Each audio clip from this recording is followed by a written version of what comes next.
Bueno, buenas tardes. Soy Miguel Bastos y quería aquí... A ver, vamos a ver. Yo estaba escribiendo unas teorías, a mí me gusta mucho hablar del Estado, estos señores me llevan, y me dijeron que había un congreso aquí austriaco que querían que viniera y y tal. Y como tenía estas cosas en la cabeza y estoy dándole muchas vueltas a la idea de la defensa y así, pues dije, voy a presentar esta ponencia. Pero yo no tenía idea de que iba a ser una cosa así. Yo pensaba que iba a estar en una mesa, en un panel, pues hablando 10 minutos y con... que iba a... Para los anarquistas todos. ¿Sí?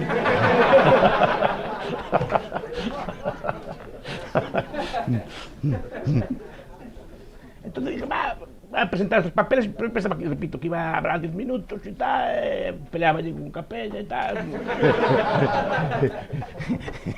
Llamaba socialista raro, lo típico de así de siempre. Pero no, parece que hay que hablar más tiempo. A ver, yo tengo aquí unas... Pero los demás, sí. Sí, los demás, sí, no. Yo voy a hablar hasta que me canse, ¿de acuerdo? Después me preguntan, o sea, no tenía nada prefijado. Pero ¿por qué hablo yo de estas cosas?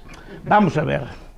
Porque yo siempre discuto con los minarquistas. Los minarquistas al final siempre te sacan que tiene que haber algo. Es así como aquellos deístas antiguos. Decía que siempre, sí, Dios está, la religión no es falsa, pues tiene que haber algo, ¿no? Y al final es algo así, tiene que haber algo. Y ese algo, ¿por qué? Porque si no, la gente pelearía como en bandas y habría tribus y se pelearían unos con otros con mazas y se destruirían unos a los otros y que habría una agencia, así que se impondrían las demás agencias, entonces tendríamos otro estado otra vez y sería una guerra muy dura y muy predadora. Vamos a ver, yo una cosa que tengo clara. El minarquista es el mejor amigo del Estado. Yo, en el tiempo que llevo estudiando estas cosas, que ya llevo años leyendo poco y así lo poco que sé, de estas cosas siempre veo los libros de teoría política, los libros de izquierda, bueno, ya ni se molestan en defender el Estado. Uno como Jorge Verdal en Democracia y sus críticos dice así, y usa los argumentos de los minarquistas para defender el Estado, por cierto. los que dan Nozick, por ejemplo. Cuando discute con un anarquista, los argumentos que da son los de Nozick. Pero digo que al final, la teoría política es de izquierda, leen a Rawls, leen a Dworkin, todos los teóricos políticos, así, Sanders, toda esa gente tan elevada, tan culta, dan por hecho el Estado. Yo raro es el libro que veo que discute la existencia del Estado, lo da por hecho, después discuten cómo hay que organizarlo, discuten si tiene que ser más grande, más pequeño, qué criterios de justicia tienen que imperar, qué criterios de reglas de decisiones hay que hacer, si democráticas, si no democráticas, si instituciones, si no instituciones, pero lo dan por hecho. Entonces, ¿quién elabora argumentos a favor del Estado? Los minarquistas. Y además, son los más, en ese aspecto sí creo que son los más inteligentes y los que mejor lo hacen. Es decir, yo los mejores argumentos que vi a favor del Estado se los leía a minarquistas. Pero digo que el minarquista es el principal valedor a día de hoy del Estado como institución teórica. Y no tengo la menor duda. Ustedes leen a Holcomb, por ejemplo. Leen a estos autores todos, al mismo Nozick y a la escuela que los rodea. Bueno, que hay un debate, Tibor Machan. Bueno, hay muchos libertarios que son minarquistas, que defienden estados pequeños. Pero los argumentos que elaboran pues son argumentos inteligentes. Digo, pues vamos a ver, esto hay que replicarle o hay que hablar. Es decir, sí que hay críticas de un Bloch, Rothbard, pues que sean muchos autores, Molinari, van hablando de la defensa y estas cosas así. Y usar un argumento Digo, pero entonces vamos a intentar. Dije, yo voy a cavilar un poco, a ver si me sale, igual no me sale. Voy a intentar cavilar un poco a ver el tema de la defensa que tiene de particular para que haya que sea un bien monopolista, que sea un bien que sea el único bien sobre la tierra que tiene que ser prestado por el Estado. No, porque entonces empecé a analizar estas cosas, ¿no? Entonces digo, la defensa. Entonces aquí tenemos la primera trampa cuando hablamos de defensa. Es igual que este concepto cuando hablamos de educación, cuando hablamos de sanidad, cuando hablamos de justicia. Son conceptos etéreos, no sé si me explico. Y además sujetos a metadecisiones, no sé si me explico. ¿Qué es educación? Cuando el Estado nos da educación, no. Educación es lo que define el Estado como educación. No sé si me explico. Las novelas que leemos, los libros que leemos por nuestra cuenta, las conversaciones que tenemos, las películas que vemos, los vídeos que vemos, son educación, pero no son considerados educación, porque el propio Estado define lo que es educación. Ah, amigo, Pero la defensa pasa exactamente lo mismo. Defensa es lo que define el Estado como defensa. No es defensa. Porque la defensa es un conjunto heterogéneo de bienes. Desde un perro, por ejemplo, que ladra por la noche, un perro de esos así, ladran por la noche y despierta. Para si se usaban, pues es una cosa, un seguro, un cinturón de seguridad, un arma, un misil SS-20, todos entran dentro de la defensa. Pero no todos, como comprenderán, ahí todos sirven para defender la propiedad o la vida o no. Todos tienen ese tipo de instrucciones, una puerta, una cerradura, todos tienen ese tipo de funciones. Incluso la ropa, si nos ponemos exquisitos, nos salva de no morirnos, nos defiende nuestra vida frente al frío y las inclemencias del tiempo. Es decir, si nos ponemos objetivistas, puede haber muchos bienes que son defensa. ¡Ah, ten cuidado! Solo el Estado define que unos cuantos, y son los que él define como defensa. Y normalmente se refiere a la ejercer la violencia contra otros hermanos como él, contra otros estados. Porque si no vienen los rusos y nos comen, porque si no vienen los chinos y nos aplastan, si no viene el Estado Islámico y nos corta las cabezas. Por lo menos pondría la moneda de oro. Entonces, no es que defienda yo al Estado Islámico, pero bueno. Pero digo, entonces, ¿qué pasa con la defensa? Esto lo explica muy bien Hummel en un trabajo. Es decir, que el Estado le gusta definir lo que es defensa y lo que no es defensa. Además, cuando define, por ejemplo, los monopolios o los bienes públicos, normalmente define, no, es que tiene que ser monopolista porque si no puede ser prestado, pero solo puede ser prestado en la forma en que el Estado lo presta. Es decir, que el Estado define el bien de tal forma que solo sea el Estado el único capaz de prestarlo. Y para defendernos, para tener defensa, hay muchas formas distintas de... ¿Se escucha bien? Hay muchas formas distintas de tener defensa, repito. Nadie dice que los perros tengan que ser monopolio del Estado, ni que la ropa tenga que ser monopolio del Estado, ni que las cerraduras tengan que ser monopolio del Estado, ni que un contrato de seguros tenga que ser monopolio del Estado, por ejemplo. Es decir, solo algunas cosas y las que define. Y como esas cosas que define, el Estado las presta, el Estado dice que solo él las puede prestar. ¿Me explico? Es como si digo, Miguel Bastos es el único que es Miguel Bastos, no sé si me explico. Entonces, si alguien quiere dar una clase como Miguel Bastos, no puede. Entonces, Miguel Bastos es el único que puede dar una clase como Miguel Bastos, así de mal, claro. Incluso así de mal es imposible darlo como lo doy yo. No sé si me explico. Pues esto es lo mismo, define el bien, hace una metadecisión, igual que la educación, igual que la sanidad. La sanidad es lo que nosotros prestamos. Y no solo lo que nosotros prestamos, sino lo que nosotros somos los únicos en poder prestar. Porque claro, definimos de tal forma, obviamente, ningún ciudadano compra un tanque, ningún ciudadano compra un portaaviones, ningún ciudadano compra un misil SS-20. Entonces, no, claro, ese tipo de bienes, como solo el Estado los suministra, pues así tiene que ser un monopolio, claro. El problema es discutir si esos bienes hacen falta o no, que ahí entramos en la cosa. Estudiando estas cosas de los bienes públicos, que antes Cabrera se lo explicó mejor que yo.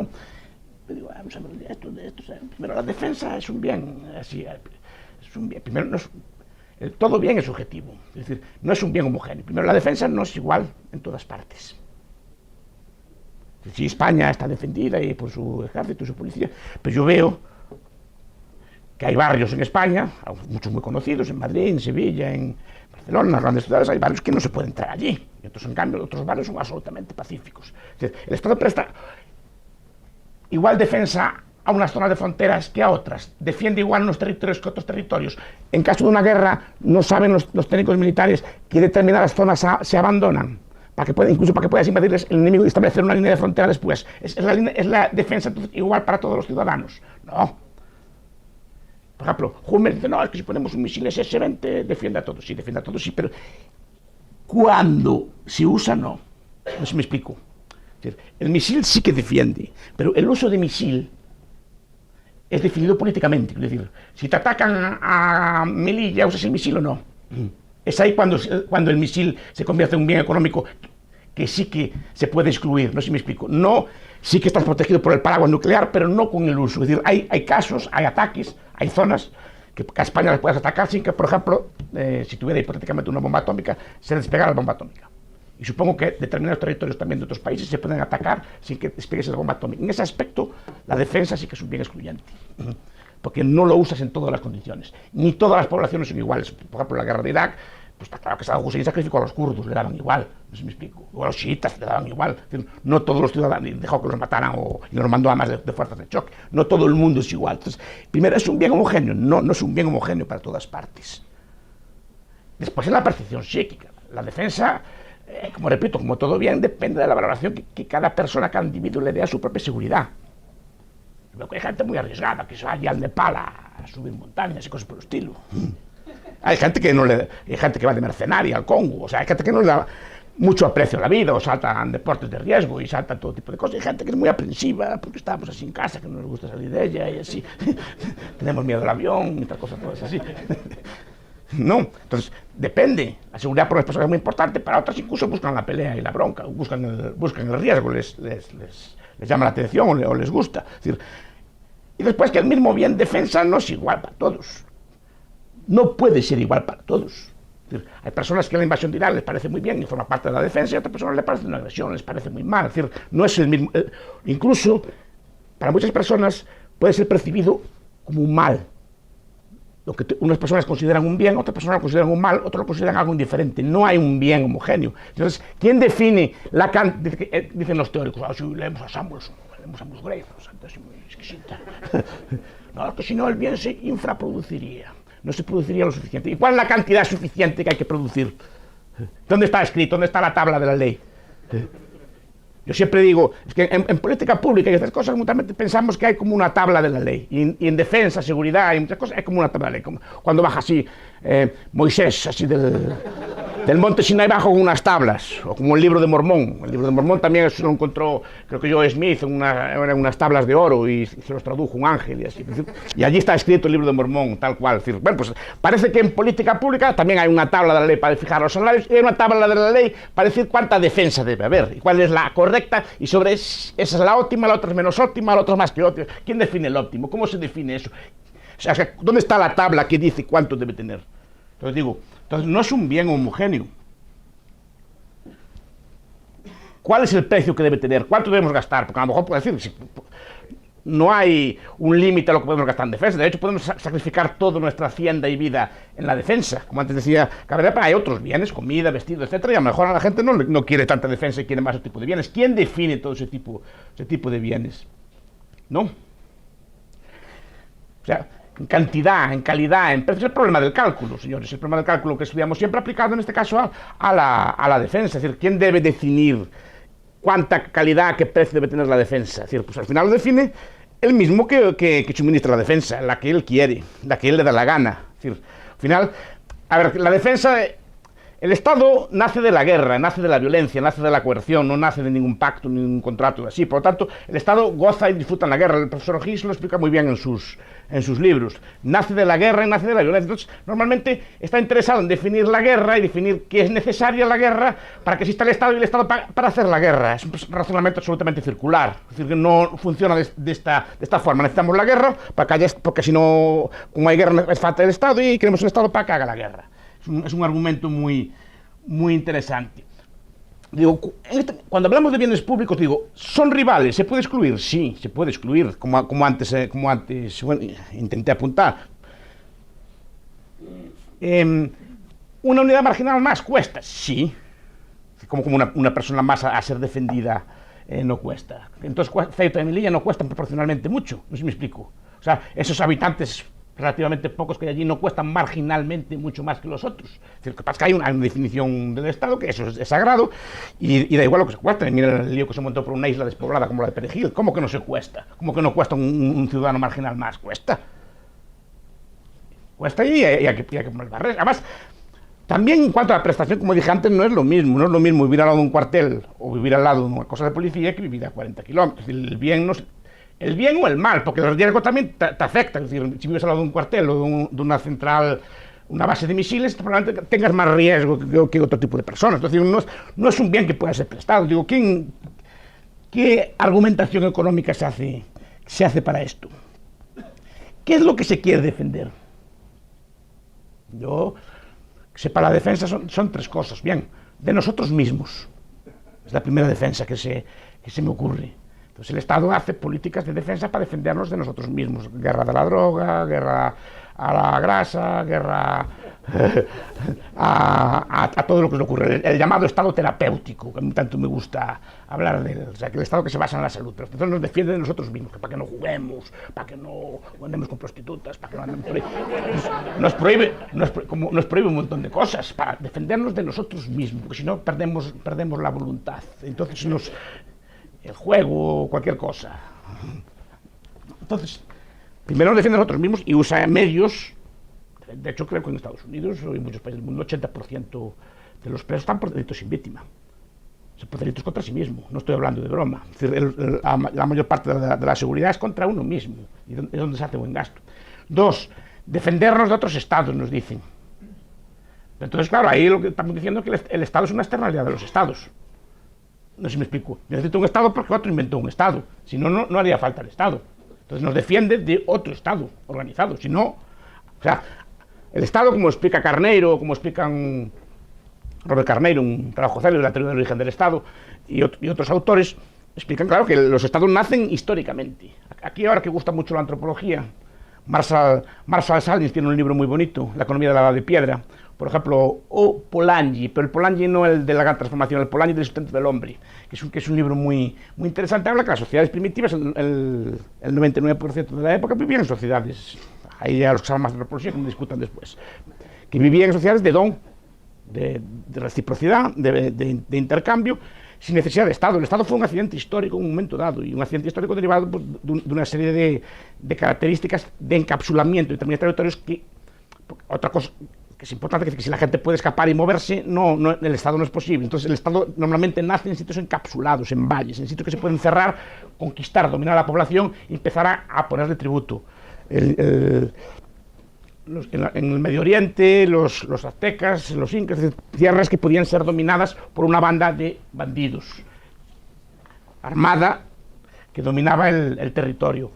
Entonces digo, nos defiende otros estados, pero si nos defiende otros estados, primero hay que ver también si quien defiende el Estado es a nosotros o se defiende a sí mismo.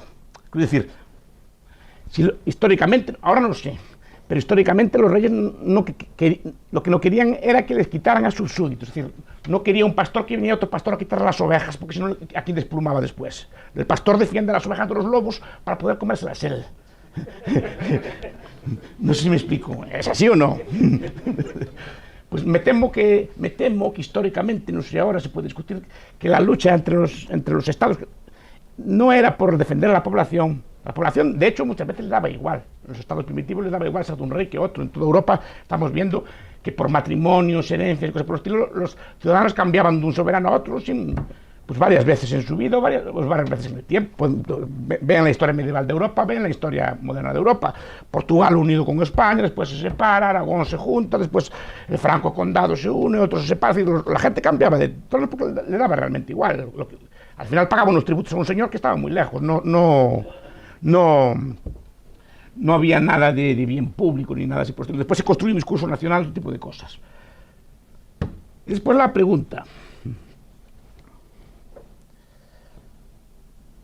La tercera es el argumento que se usa básicamente por los minarquistas, es defendernos de otras personas, así como nosotros. Porque digo, el argumento del Estado para defender a otros estados no me vale como argumento. Es un argumento, es porque es una externalidad. Es decir, si no hubiera ningún Estado no habría Estado que defendernos. O sea, es una externalidad desde otro. Entonces el argumento último, la ratio última, es de quién nos defiende el Estado, pues de otras personas, de bandidos, así que nos vienen por la noche y nos atacan, y de bandas, así como se nos pinta. Mad Max, no se fijaron en esa película, que es la película favorita del minarquista. Sí, bandas desarmadas sin Estado, que con coches a toda velocidad, ¿verdad? ¿Vieron la película, no? Pues es el modelo lo que nos pinta el minarquista como el modelo de una sociedad sin Estado. ¿No? Entonces digo, nos defiende de esto, y esto vamos a analizarlo ahora. Pero otra pregunta que hago, de que digo que es un congreso, ¿y quién nos defiende del Estado si es un monopolista?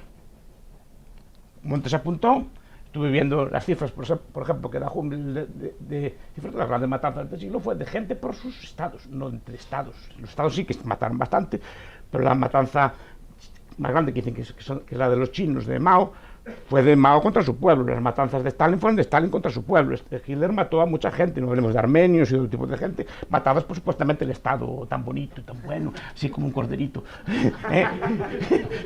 con sus rentitas de inserción.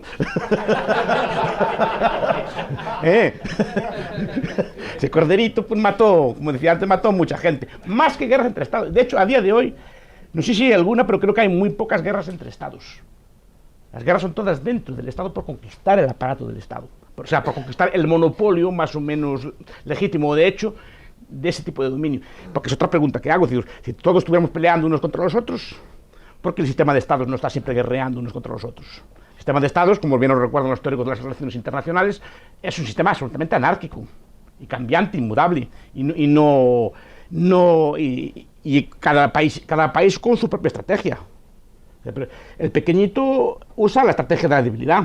Cualquiera le puede pegar, pero sabe que si le pega, el que le pega queda mal. Es como pegarle a un anciano, pegarle a una embarazada, una cosa por el estilo. Queda mal. Queda mal, y de hecho, cuando hubo agresiones de este estilo, por ejemplo, la Primera Guerra Mundial, cuando atacan al neutral Bélgica, por ejemplo, la indignación popular en Europa fue furiosa porque los alemanes atacan un estradito tan pequeño que no se metía con nadie. ¿No? No, al final despiertas revoluciones, despiertas inquinas, el ataque de Gran Bretaña en la independencia norteamericana a los colonos que se independizaban también despertó muchas revoluciones en todo el mundo. Es decir, no solo hay un poder, hay el poder del débil. El poder del débil es dar lástima. Y es el poder del débil, siempre fue así, que no se mete con nadie que viene el mayor a pegarle, siempre normalmente, y hasta pasa en las escuelas, en muchos sitios, normalmente la gente, pues si le ven pegando a un niño, pues lo va a defender. Y esa es su habilidad. A otras, buscar alianzas. Cada uno busca la vida como puede, pero más o menos entre ellos son bastante pacíficos.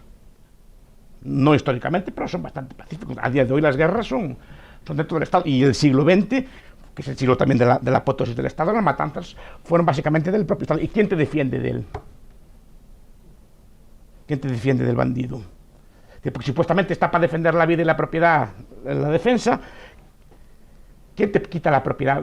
Yo siempre digo que en España a día de hoy no hay propiedad, hay usufructo. No sé si podemos discutirlo después si quieren, pero hay usufructo. Es decir, ustedes, porque del hecho, ustedes cobran una renta y el Estado, porque el Estado no existe.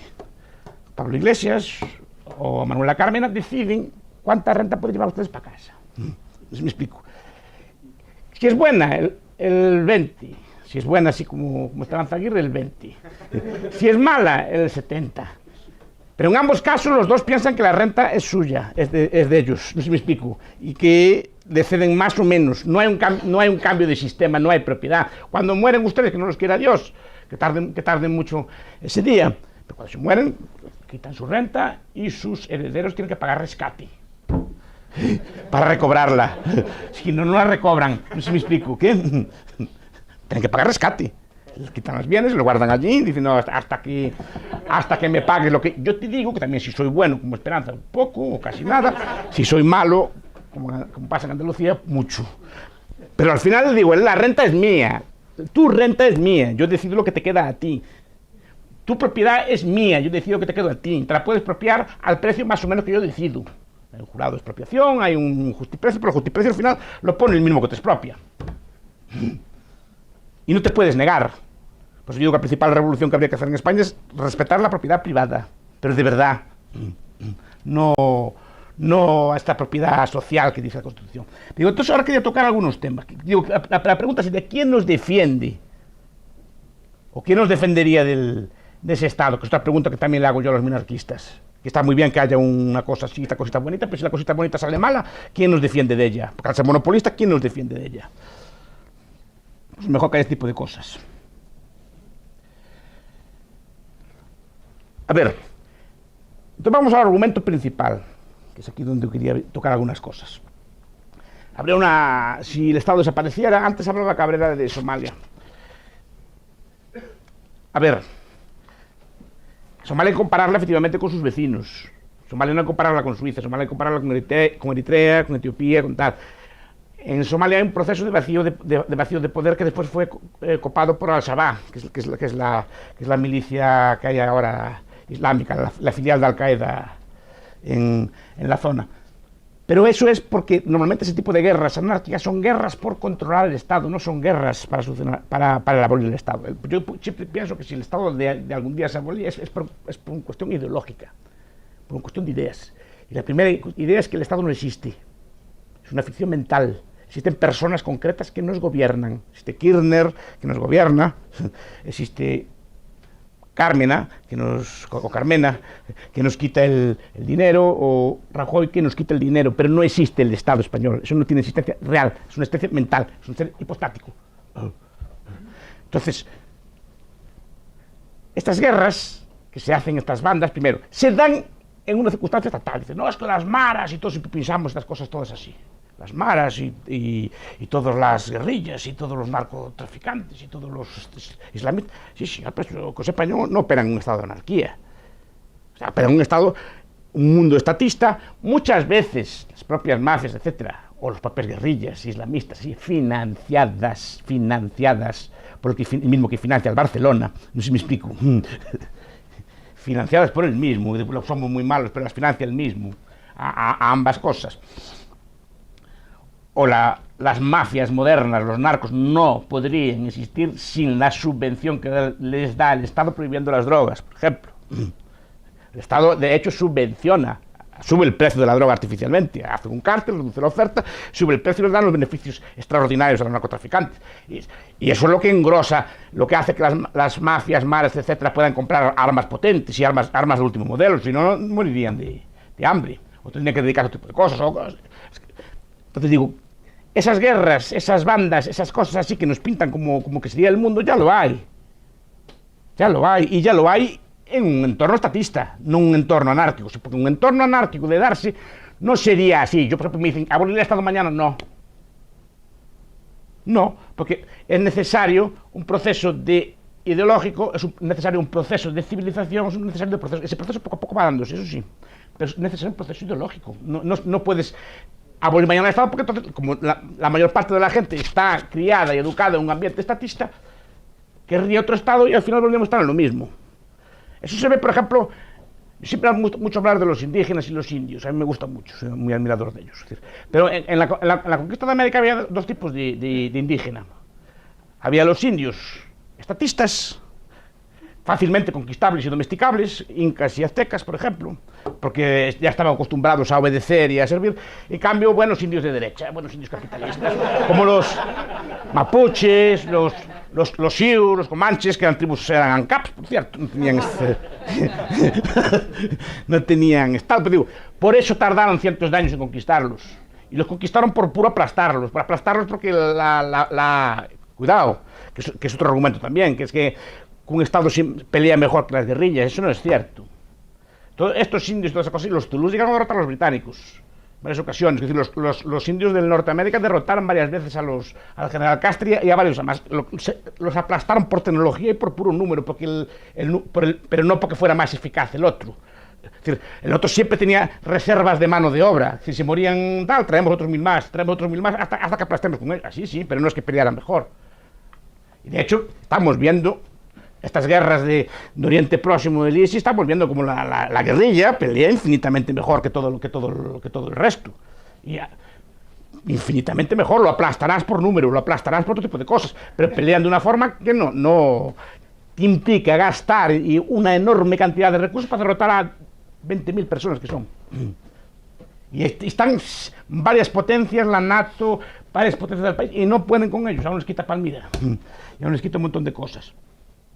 Otro aspecto que me interesa a mí es que dicen, no, es que si acabara el Estado, volveríamos a una sociedad tal. Vamos a ver. Primero, si se diera una situación de abolición del Estado, de abolición de la defensa privada, de la defensa pública, no volveríamos atrás. Ahí sí que tiene que ver la evolución. Es decir, nosotros no volvemos. Incluso Mad Max, cuando pelea con armas automáticas, no pelea con piedras, porque aunque haya una regresión, haya algún conflicto, los avances culturales no todos se pierden. Igual que, por ejemplo, el problema de la bomba atómica es que ya se sabe cómo se hace, y aunque las quites todas, la gente ya sabe cómo se hace, y es el problema que se puede volver a hacer. Muchos de los logros culturales que tenemos es muy difícil que vuelvan atrás. Es decir, porque aquí hay una cosa importante, y que me gustaría discutir también. Hay la idea de que es el Estado el que trae el orden. Yo digo, no. En parte puede ser, pero todo no. Y más, en buena medida, no. ¿A qué me refiero? Ayer leía una prensa, una noticia, un motín en una cárcel en Brasil, no sé si alguien lo vio. No sé, 20 muertos. Un motín en una cárcel en Brasil, 20 muertos. Dice, droga dentro de las prisiones. Vamos a ver. Yo sepa, la prisión es la anarquía en Estado Supremo, si me explico. Una prisión que es la anarquía, es el Estado puro, con cemento, vallas, alambres, cientos de perros policías, una tasa de policías y vigilantes por per cápita enorme. Y dentro de la cárcel el Estado no es capaz de mantener el orden. Amigo, es que ahí apunto otra cosa, que es lo que el señor Capella apunta al aspecto correcto. Quien mantiene la paz es la gente, no es el Estado. Es decir, ustedes van a una reunión del Papa, que les guste o no, que hay 1 millón de personas, normalmente no hacen falta antidisturbios ni gente así para poner orden, porque por el tipo de gente que va allí, porque son gente pues porque no le gusta la pelea ni la bronca, entonces normalmente sí. Ustedes van por determinados barrios, normalmente en mi facultad, en la biblioteca de mi facultad no hay peleas. En el campo de fútbol a lo mejor, pero en mi facultad, en la biblioteca donde está la gente estudiando, nunca había una pelea, ni navajazos, ni romper una botella en la cabeza a otro. Porque por el tipo de gente que va allí. Y si vamos a unos barrios, si vamos a unas zonas, vamos a unos países, dicen, no, porque es más pacífico esto, porque el Estado. No, es porque la gente es más pacífica. Y la gente, porque es más pacífica, ahí sí que tiene que ver con la evolución. Pues yo creo que es un proceso de evolución cultural enorme, derivado de una pacificación de la sociedad, derivada, yo creo que básicamente del comercio, del intercambio de las personas, que empezamos a ver que somos mutuamente dependientes, que siendo corteses, todo el desarrollo de la cortesía que explica Norbert Elias, por ejemplo, en sus libros, eso es lo que pacifica las sociedades. Y si unas sociedades son más violentas que otras, no es porque haya un mejor Estado, ni una ley, ni una mejor policía, es por el tipo de gente que hay. En todas partes hay gente más violenta que otra, pero dentro del mismo país vemos que hay zonas, barrios, que son más peligrosos que otros barrios. La ley es la misma, el Estado es el mismo, todo es lo mismo. ¿Por qué unas zonas tienen un índice de delincuencia muy grande y no se atreven ustedes a entrar en él y otras son muy pacíficas? Que te pueden dejar carteras en la calle que no se las cogen. Y que hay zonas de España que son así. No sé si me explico. ¿Por qué? ¿Qué es lo que varía la gente? ¿Qué es lo que varía una prisión de otro tipo de cosas? La gente que está allí dentro. Como lo apuntaba muy bien él, así, ni siquiera ahí la anarquía es capaz de mantener el orden. Entonces digo, el orden social, incluso en las cárceles, Carbeck sacó un libro hace poco muy bueno explicando cómo el orden al final lo tienen que mantener organizaciones que ellos mismos montan de forma autónoma. El Estado no es capaz de mantener el orden allí dentro, ni siquiera es capaz de impedir que entre droga dentro de una prisión. Esa es la eficacia del Estado. Es decir, si no es capaz de impedir que entre droga allí, ¿dónde va a impedir que entre entonces? Entonces digo, hay un elemento temporal. Hay un elemento temporal. Es decir, que no vamos a volver atrás. Es decir, no tiene por qué ser una sociedad violenta. Es decir, el proceso que entiendo yo es un proceso que lentamente, si se llega a la anarquía, se llegará porque la gente ve que no necesita ser defendida por el Estado, porque la gente se defiende por la paz. Aquí estamos un montón de gente, hay gente joven, hay mujeres atractivas y todo. Entonces, ¿por qué no nos echamos como gorilas a pelearnos con nosotros? Porque somos civilizados y ese proceso civilizatorio no vuelve atrás, o es difícil que vuelva atrás, podría volver, pero es difícil que vuelva atrás, porque está aprendido, está más o menos interpretado. Entonces digo, si ahora nos quitamos el Estado, empezaríamos a pelear unos con nosotros ahí como lobos. No, porque ese es el error, que es el error también de Polanyi. Polanyi dice, no, es que como que los tribus, una tribu que hay allí en Guinea, en Papúa Nueva Guinea, que es muy mala, mata a mucha gente, no sé cómo se llama el nombre, que es muy famosa. Los Yanomamis también, que parece que son muy malos también. Los Yanomamis, así es el nombre del Estado. No, señor. Nosotros descendemos de los que no hicieron como los Yanomamis. No sé si me explico. Descendimos de las tribus que comerciaron, descendimos de las tribus que se pacificaron, descendimos de otro tipo de tribus. Los Yanomamis se quedaron así, o esas tribus tan malas de Papúa Nueva Guinea, que yo así como está, paralizada y pobrecida y violenta, porque tenía esas costumbres. Nosotros tenemos otras, y es muy difícil que volvamos atrás. Y eso es un fenómeno evolutivo. Y si ahora desapareciera tras un proceso largo de pacificación, pero digo, no es inmediato, un proceso largo de pacificación, sobre todo que empecemos a ver que el Estado no es necesario, que el Estado no existe, que el Estado no es necesario, que el orden o la paz lo mantenemos nosotros, pues probablemente se podría llegar a una sociedad sin Estado, iría poco a poco el Estado extinguiéndose. Porque esta lucha es una lucha, en todo caso, ideológica. no se va a hacer una revolución para abolir el Estado, porque sería contraproducente, porque la banda armada que derrotara al final se varía con el mando. Entonces hay otro argumento que dice, no, es que si no la agencia protectora privada pues dominaría a su cliente. Se haría, al final, ustedes contratan una agencia privada de protección y esa agencia privada de protección pues les dominaría a ustedes. A ver, en la historia, si leen cualquier trabajo sobre la historia de los mercenarios, por ejemplo, a Deborah Bant o a Peter Singer o cualquier de estos que escriben de estas cosas, ven que es muy extraño que un mercenario se ocupe el puesto de su amo. El caso pudiera darse hipotéticamente, pero es muy extraño porque carece de legitimidad y no tiene interés. Es el mismo argumento que un tendero que les venda matarratas en vez de harina. Sí, podría darla, si es más barato y ganaba dinero, sí, pero ¿qué le pasaría después? ¿El mercado cómo lo pondría? ¿Qué le pasaría? No sé si me explico, si una persona vende un producto adulterado, ¿qué le pasa Y después seguimos pensando geográficamente, y la geografía es la asignatura y la idea más manipuladora que existe, seguimos pensando geográficamente en compactos.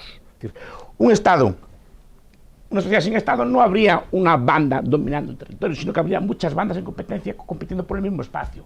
Esa idea de la soberanía compartida hoy en día no la vemos. Prácticamente era así. Antes, por ejemplo, en la Edad Media cada persona tenía una ley distinta según el fuero que tenía. Y aún a día de hoy, un militar, si pelea con ustedes, va cada uno por una ley. Tiene fuero militar, o había el fuero eclesiástico, había el fuero de los estudiantes, es decir, cada persona tenía su propio fuero. Había en el mismo sitio varias leyes. Incluso ahora, por ejemplo, si se casan, o sea, con una turca o se casan con una egipcia, es decir, escogen la ley por la que se casan. No pasa nada porque escojan leyes, escogen la ley, incluso supongo que en el tráfico mercantil también se podrá escoger en muchos casos leyes, aunque tiendan a normalizarse. Entonces digo, no veo yo ese fenómeno de que domine esa persona a su cliente, porque quedaría sin cliente. Y tercero, en una sociedad anarcocapitalista derivada de este proceso, el Estado nuevo, esa banda que quisiera dominarlo, no tendría legitimidad. Que es el factor principal del poder del Estado, es que es legítimo, que la gente piensa que es legítimo, que la gente piensa que esas personas que nos gobiernan tienen derecho a gobernar, tienen derecho a quitarnos vida y hacienda. Vida no tanto, vida a través de servicio militar o tipo de cosas, pero hacienda sí. Tienen derecho a quitarnos lo que ellos entiendan por ser ricos o ganar más de 50.000 euros o por lo que sea. Que tienen derecho a. Entonces, pero el problema es por quién les da esa legitimidad. Si se quita esa legitimidad, pierde buena parte de esto. Digo, en una sociedad anarcocapitalista probablemente competiríamos por espacios no homogéneos. Hay una ciudad cuenta Guido Hulsmann en sus trabajos, hay una ciudad en Holanda, y en la frontera de Holanda y Bélgica, cada casa escoge a qué país pertenece, según la bandera que ponga. Es decir, ese tipo de figuras se podría dar también a nivel de ya voy acabando, a nivel de individuo. Es decir, igual que yo escojo una compañía de seguros determinada y mi vecino escoge otra, podríamos escoger también formas de defensa distintas unos y otros. Con esto ya voy a concluir y les dejo abierta pregunta. Sexy, no sé si quedó muy desilvanado, pero yo siempre digo, vamos a ver, ante los catecismos viejos, que me gustaban a mí, de los curas de antes, no de los curas modernos, no de los papas modernos. Siempre decían, la astucia principal del demonio es hacer pensar que no existe. Yo digo que la astucia principal del Estado es hacer pensar que existe y que es necesario. Yo digo que no es necesario y no existe. Si empezamos por esto, la mitad de la fuerza se le va, pero hay que creerlo. Pues digo, por eso quería criticar al minarquismo y quería criticar estos argumentos, porque al final acaba diciendo que hace falta algo, y esa es la fuerza que tiene. Si dice, no hace falta usted para nada, su legitimidad de origen es injusta, no hace falta usted, ahora, de acuerdo, ahora a día de hoy no lo vamos a echar fuera, pero usted ni es necesario, ni es justo, ni hace nada bien. Verá cómo perdía la mitad de la fuerza. Bueno, quedo a su disposición, no sé si les aburrí mucho así con estas cosas.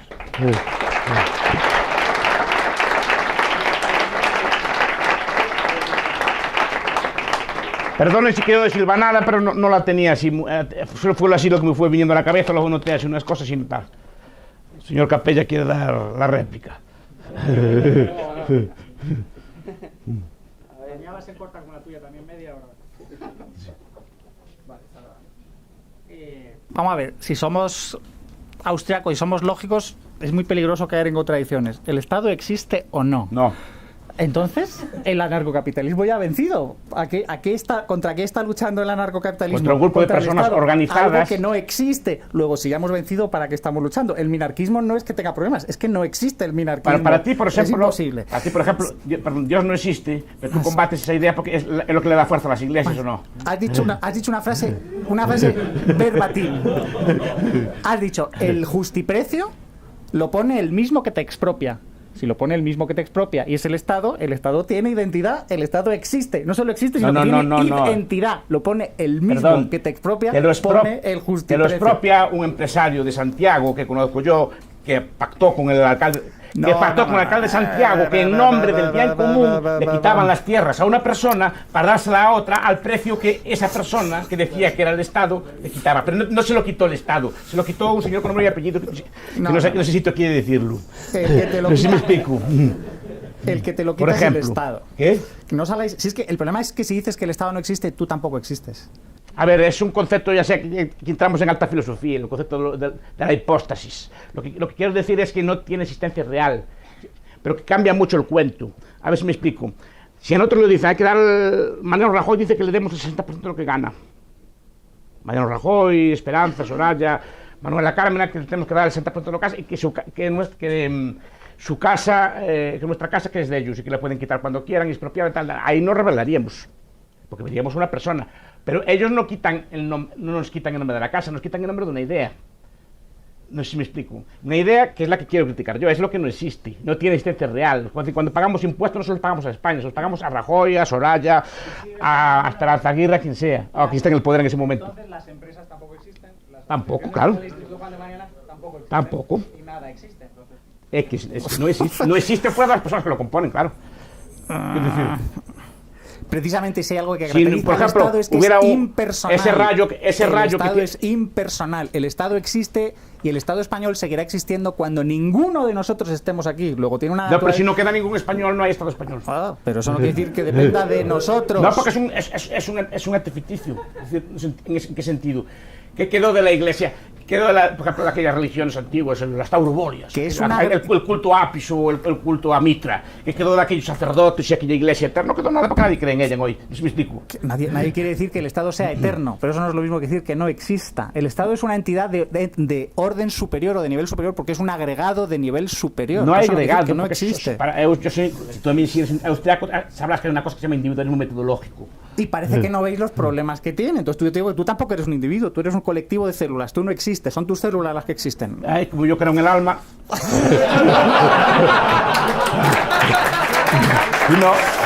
Tú sí. Entonces yo te planteo el problema que planteaba John Gray. John Gray decía que somos bacterias evolucionadas en perros de paja, por ejemplo. Decía, somos bacterias evolucionadas. Entonces, ¿qué tiene de mal matar a una bacteria evolucionada? Si somos bacterias, un conjunto de bacterias, desagregándolas. No somos bacterias evolucionadas, pero no somos bacterias, pero sí somos producto de la evolución de algo que eran bacterias. Sí, bueno, ¿Qué tiene de malo que una bacteria evolucionada yo es distinto creo que el una concepto de bacteria? alma sea metafísico, no, pero yo creo que ese concepto porque alguien me dijo esta mañana, Bastos, tienes que levantarte y irte allí. ¿Quién me dio la orden? ¿Quién le dio la orden a mis músculos que se pusieron a andar? ¿Quién le dio la orden? ¿Tú a ti mismo? No, a mí mismo no, alguien le dio la orden. Precisamente es curioso que los que defendéis el orden espontáneo en cuestiones sociales no entendéis que vuestro propio cerebro es un orden espontáneo. Tú en tu propio cerebro tienes un montón de agentes mentales que consiguen ese orden, producen esa ficción que llamamos yo y ese fenómeno tan complejo que llamamos conciencia, y como no queréis entenderlo como un orden espontáneo, os tenéis que inventar algo que no hay manera, porque es una chapuza, que es el alma, o una entidad divina que es la que te dice las cosas y te da las cosas. Los socialistas hacen exactamente lo mismo, pero en el terreno de lo político. Dicen, no, esto no puede funcionar sin que haya presidentes, sin que haya políticos. Aquí, no es el debate aquí. Sí. ¿Qué? Pero podríamos debatir de eso también. Cuando hablamos de la acción, hablamos de la gente autónoma autopoyético, y una de las cosas que se tiene que generar a sí mismo es tiene que, digamos, que automantener. El Estado no se automantiene, no es parasita, por lo tanto no es un agente autónomo autopoyético. Ahí está. Pero tú te mantienes, ¿y tú cómo te mantienes? ¿Comiéndote animales y comiendo plantas? Exactamente igual. Naturalmente que el Estado es un parásito. Pero si yo no digo que el Estado no sea un parásito, pero el Estado no existe. Existen personas. Y sin esas personas no existe el Estado. Tú no existes, existen células. También, sí, simplemente es que están muy juntas. Si vamos desagregando... Tú no eres divisible, el Estado sí. Que yo no soy divisible. O sea, a ti, si te troceamos, dejas de... Has dado con la clave. Hay sistemas que están tan integrados, que dejan de ser capaces de subsistir si sus partes se separan. ¿Pero qué suelen decir los ejércitos? ¿Cuál es el lema principal del ejército tal? Divide y vencerás. Porque ahí pasa casi lo mismo. Pierden poder, pierden en la medida en que consigues dividirlos, en que consigues desintegrarlos, descoordinarlos.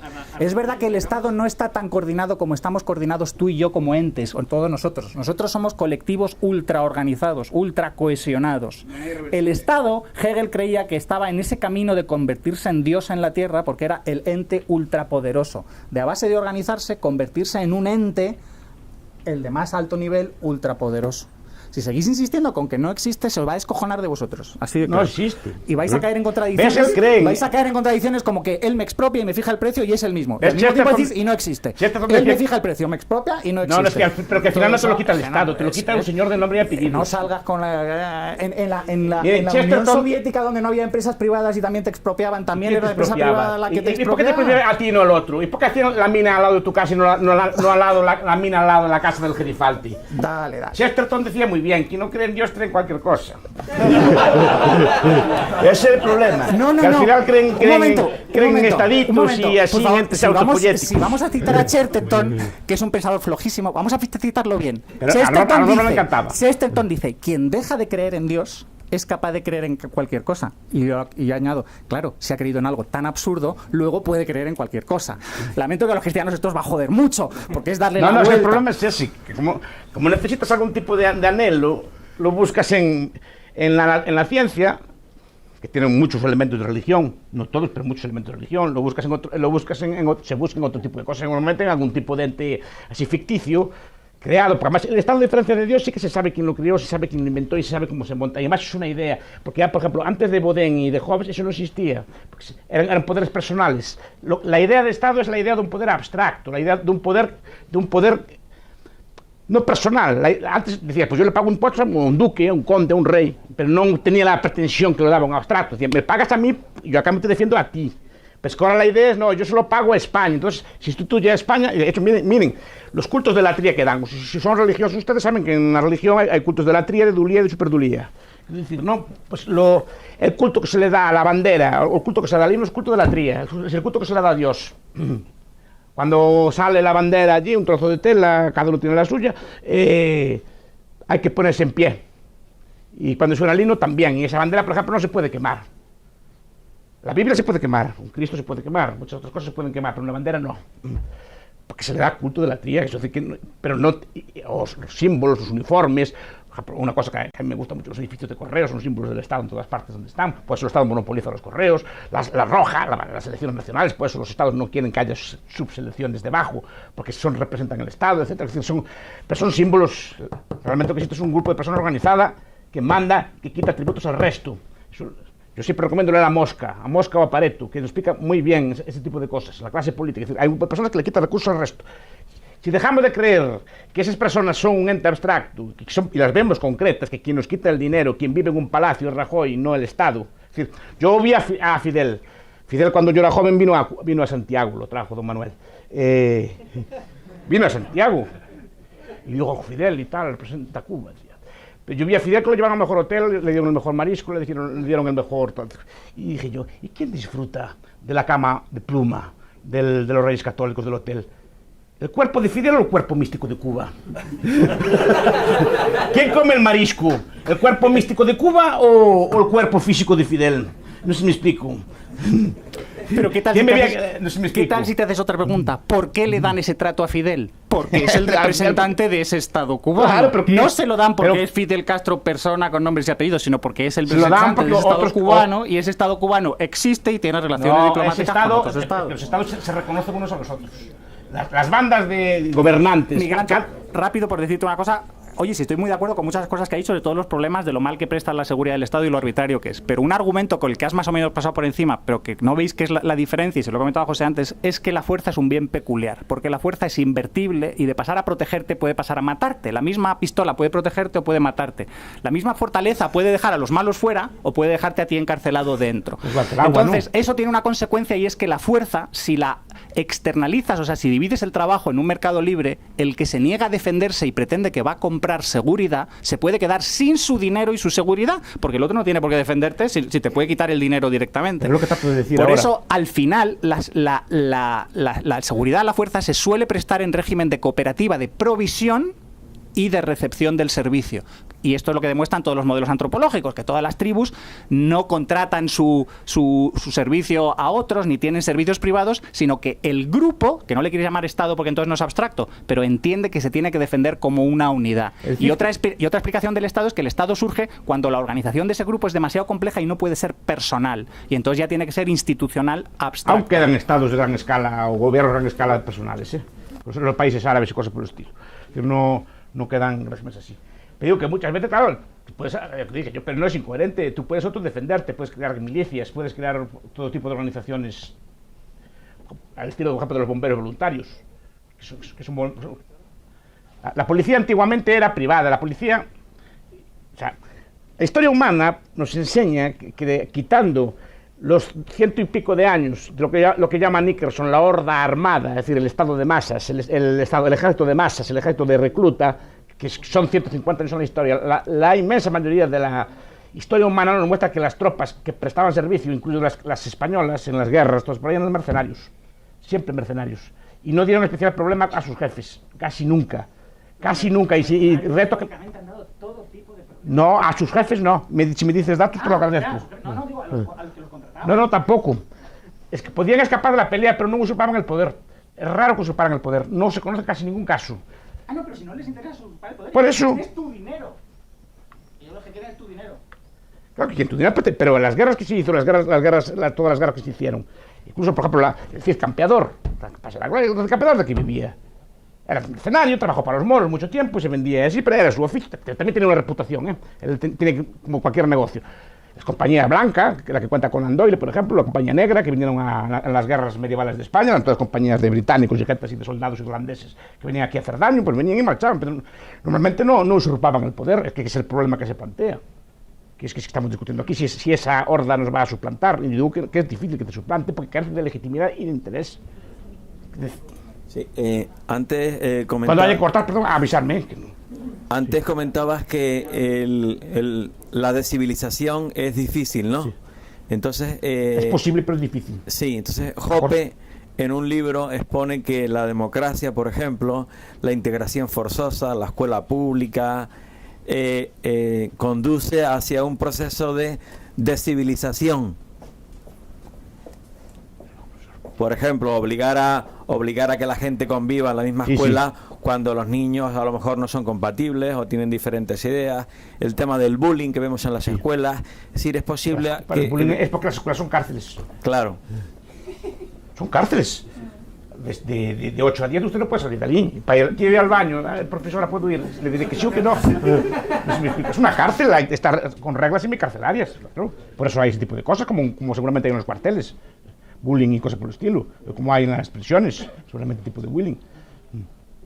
Pero digo, el proceso de civilización es un proceso lento, lo que pasa es que también se puede retroceder, pero digo que es un proceso lento y a mí el libro que me gusta es el de Norbert Elias, el proceso de civilización, que explica cómo empezamos a comer con tenedores, cómo empezamos a usar la cortesía, en vez de llamarnos brutalmente, empezamos a llamarnos con títulos, con nombres, con usted y cosas por el estilo, y es un proceso lento de civilización que permite que podamos estar aquí juntos. A ti que te gustan estas cosas de los antiguos y así, ¿tú crees que podríamos estar otros antepasados podrían estar así juntos, tranquilos, hablando de estas cosas? ¿Sabes quién trata esto? Pinker, sí, por eso lo digo. ¿Cuál es uno de esos 5 factores? El Estado. Eso es lo que dice él. No, es verdad. Pero yo digo que no, porque... Hummel tiene razón. El siglo XX ha visto más muertos en número absoluto y además todos del Estado, pero en números relativos la violencia ha caído en picado y cae en la medida en que se establecen estados en sitios y se sustituye el matarse por robarse. O sea, ¿ves cómo el minarquista es el amigo del Estado? Pero al final... Muchos lo admiráis, es una cosa que no existe, ¿ves? A ver, es que estos micrófonos... Sí. A ver, es que creo que se está debatiendo en un futuro mundo con inexistencia de Estado, cómo sería el servicio de justicia, cómo sería un servicio de seguridad. Pero es que hoy existe seguridad privada. Los políticos se defienden de nosotros con seguridad privada, no se fían de la pública. El chavismo se defiende con seguridad subcontratada de cubanos, porque no se fía de sus funcionarios. Sí, señor. Y en nuestro ámbito cotidiano tenemos Securitas, Prosegur y infinidad, miles de empresas pequeñas y medianas que compiten, aparecen y desaparecen, se prestigian y se desprestigian. Sí. Entonces ya existe la protección privada. Es lo más antiguo que hay. Sí, pero estas personas que nos gobiernan reclaman el derecho a regularla, a ser ellos la última ratio y a poder desarmarte o armarte a criterio de ellos. Sí, pero bueno, ese es un ámbito, como por así decirlo, un pequeño tramo a donde esas empresas todavía no se les permite llegar. Pero más a mi favor. Es decir, lo que estoy diciendo es que el Estado usa la defensa como excusa. Lo que es básicamente es una élite extractiva. Pero no lo digo yo. Por ejemplo, lean a Margaret Levy, of Rule and Revenue, por ejemplo, que es un libro precioso, o de Predatory Theory of Rule, de la misma autora, que es la teoría predatoria del Estado, y no son autores para nada de austriacos, nada así por el estilo. Pero dicen, no, el Estado es una banda de bandidos, más o menos, que roba lo que puede, intentando maximizar su renta. Es decir, si sabe que si roba mucho, también la población se le empobrece y quedan ellos más pobres. Intentan sacar lo máximo posible, pero en esencia, desde el principio de los tiempos, es una depredadora. Lo que quería criticar es la excusa de la defensa como argumento para justificar que eso tiene que existir. Y yo digo que buena parte de la historia no existiría, y lo que se plantea es cómo será en el futuro. Es que solo consiste en extender los servicios que ya hay y que se están prestando ahora mismo. O sea, es que el cambio realmente sería mínimo en nuestras vidas cotidianas, solo que tendríamos muchísima menos carga impositiva. Es evidente, tendríamos mucho más dinero en nuestros bolsillos. Totalmente. O sea, pero, en vez de haber 100 empresas, habrá 1000 compitiendo. Pero que hay una cosa que es imposible de borrar de la mente, y no sé vosotros, pero a mí yo soy imposible. La idea geográfica. La idea siempre acabamos pensando en un Estado que es como España, pero sin Estado. No vemos que viviríamos en comunidades, ese tipo de cosas, porque la geografía está metida a macha, martillo en nuestra cabeza, porque es la asignatura más poderosa del sistema escolar. Pero no lo digo yo, por ejemplo, lo dice Benedict Anderson, un libro muy bonito, o John Agnew, en geopolítica, que además critican todo este tipo de cosas. Es la asignatura más poderosa porque nos da la idea del Estado como ente real, como un dibujo, como un mapa. Esto es España, y España lo que es aquí empieza Portugal, que ya es otra cosa. Además en el mapa cada uno tiene su color. Si me explico, Portugal azul, verde, tal, Francia empieza aquí, el otro allá. Estas islas son nuestras, ¿cómo que son nuestras?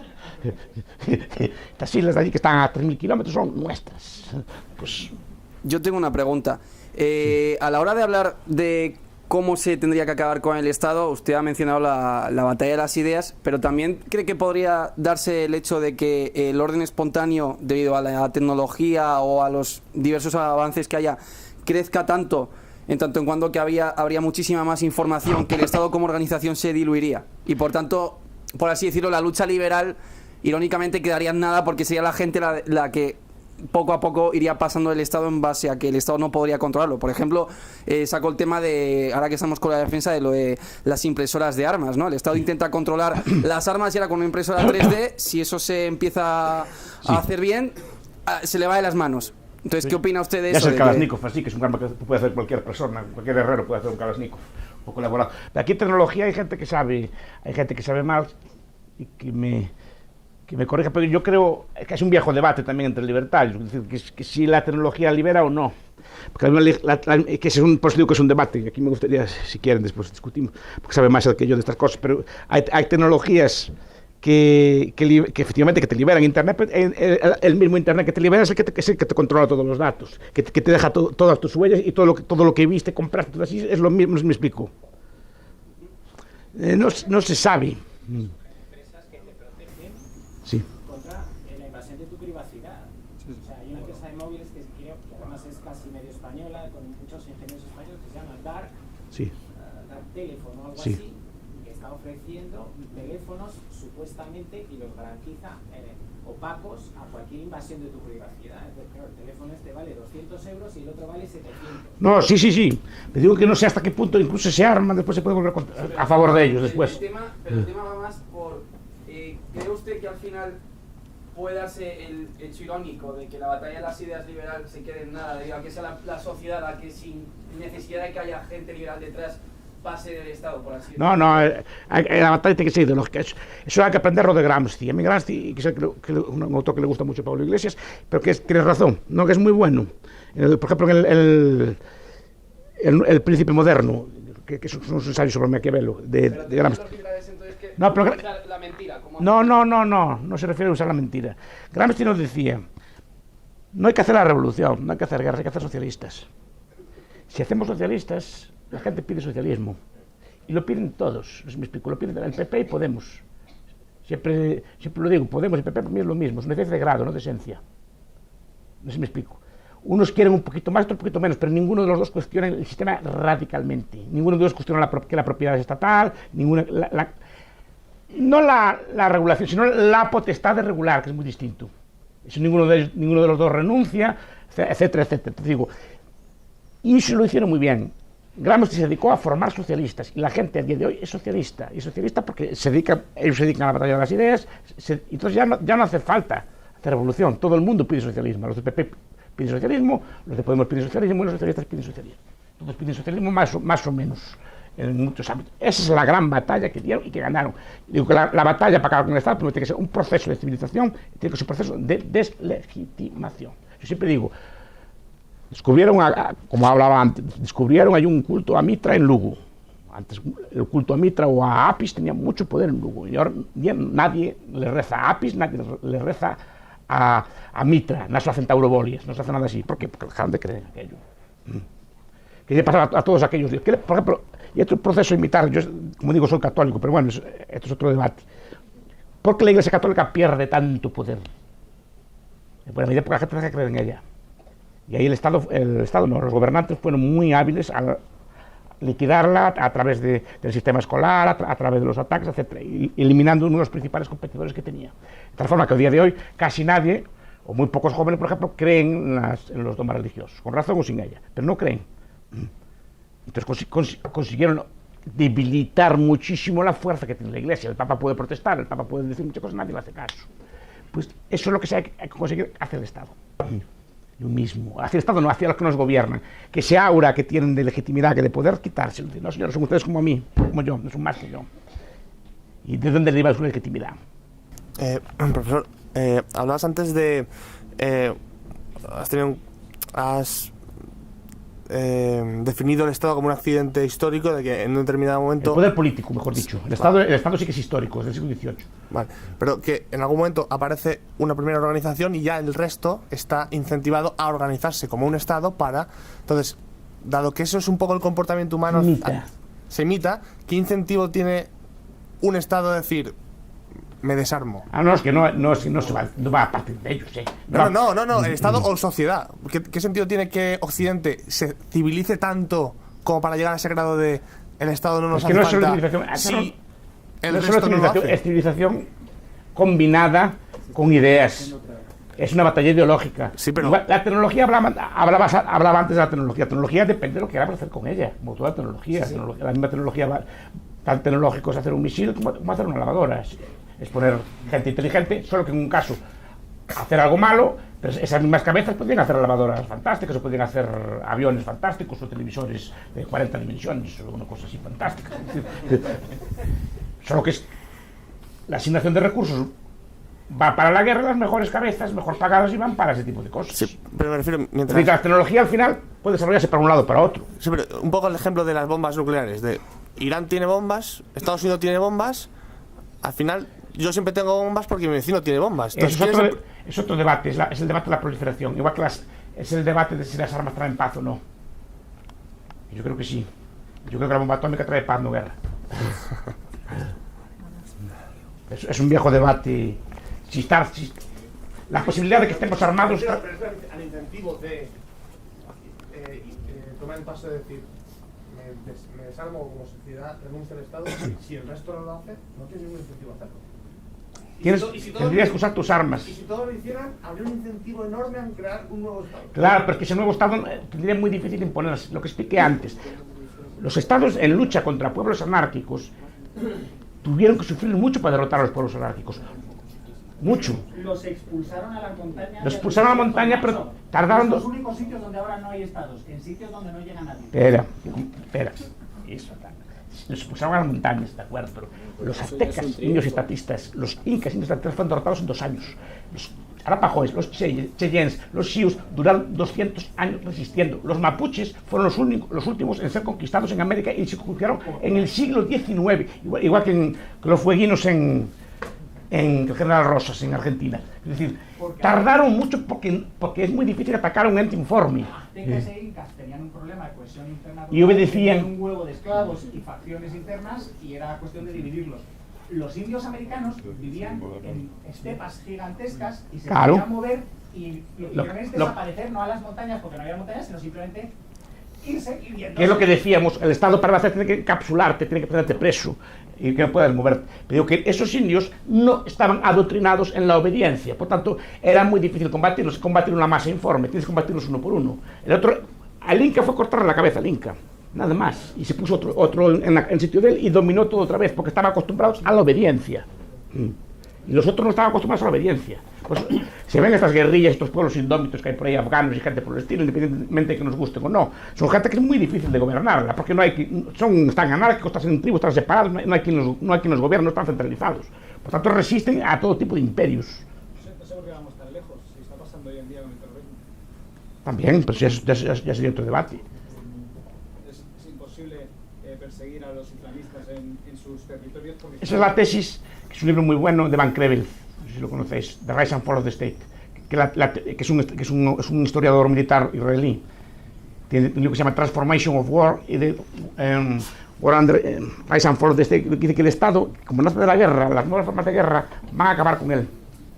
O se adapta, porque un Estado está pensado para pelear contra otros Estados y sus fuerzas armadas. España tiene tropas de montaña, ¿para qué? Tiene portaaviones, ¿para qué? Tiene armas de proyección, que le llaman así, ¿para qué? A lo mejor hacían falta 3 mercenarios con un arma ligera, una ametralladora ligera, hacen mucho más para defenderse de los piratas que todas sus operaciones Atalantas, estas cosas todas así. Porque está mal dimensionado. A lo mejor un portaeronaves no vale para perseguir un cayuco lleno de somalíes, no sé si me explico. Es mejor otro cayuco más rápido, no sé si me explico.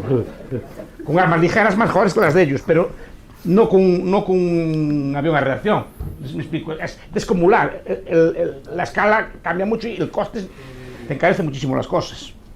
Pero en cierta medida siempre hay un sistema general. Incluso el anarcocapitalismo tendría que haber alguna regla que permitiera regular este sistema anárquico, aunque en principio es un sistema anárquico y podemos entender que no tendría que haber ninguna norma. Es un sistema general, es una agrupación de seres humanos y esa agrupación de seres humanos se rijan por lo que se rijan. En cualquier caso siempre habrá una regla general que tenga que controlar algo básico. Bien, es que un factor que es importante distinguir, que no es aquí tampoco los sitios, es lo que es el poder y lo que es la autoridad, que son cosas distintas. El poder es la amenaza, en mi opinión, la amenaza de usar la fuerza física de imponerte un castigo o una sanción. La autoridad es la deferencia que le das a una persona por su edad, por su sabiduría, por su conocimiento, por el respeto que le tengas. Por ejemplo, tu padre sobre ti tiene autoridad, pero no tiene poder. Tú, si quieres marcharte de casa, te marchas, no te puede impedir. Simplemente tú lo respetas porque es tu padre, o respetas a un sabio, o respetas a un científico, o respetas a un sacerdote, respetas a un maestro, lo que sea, pero tú respetas, eso es autoridad. Y el poder es otra cosa, el poder que hace lo que yo quiero, te gusta o no. Yo creo que el mal no está en un ente general o en el individuo. Digo que las leyes de una sociedad vendrían de autoridad, habría figuras de autoridad, como tienen los gitanos, como hablaba antes José, ¿no? Hay otros pueblos. No es anarquía, en el sentido que el gitano no tiene un aparato de Estado, no tiene policía gitana, no tiene tribunales gitanos, sino que es una figura de respeto, tiene un patriarca, una persona que los demás respetan. Pero quien implementa la ley no es un aparato, es la propia sociedad. Siempre me gusta decir, y puede ser discutido, que antiguamente lo que decretaba el gitano, después de oír a las partes, por ejemplo, si había un crimen, era, a partir de hoy, por ejemplo, decretaba que tal persona era criminal. Antiguamente lo que hacían era lo siguiente: decreto que a partir de hoy cualquier persona puede matar a este gitano y no va a ser castigada. No sé si me explico. ya la persona ya por miedo escapaba, porque sabía que cualquiera podía matarlo y no iba a ser castigado. Entonces, lo primero que hacía es largarse siempre que podía. Pero delegaba, no había un aparato encargado de eso, delegaba, si quería, en la sociedad. Ahora, que nos puede gustar más o menos el modelo, es otra cuestión.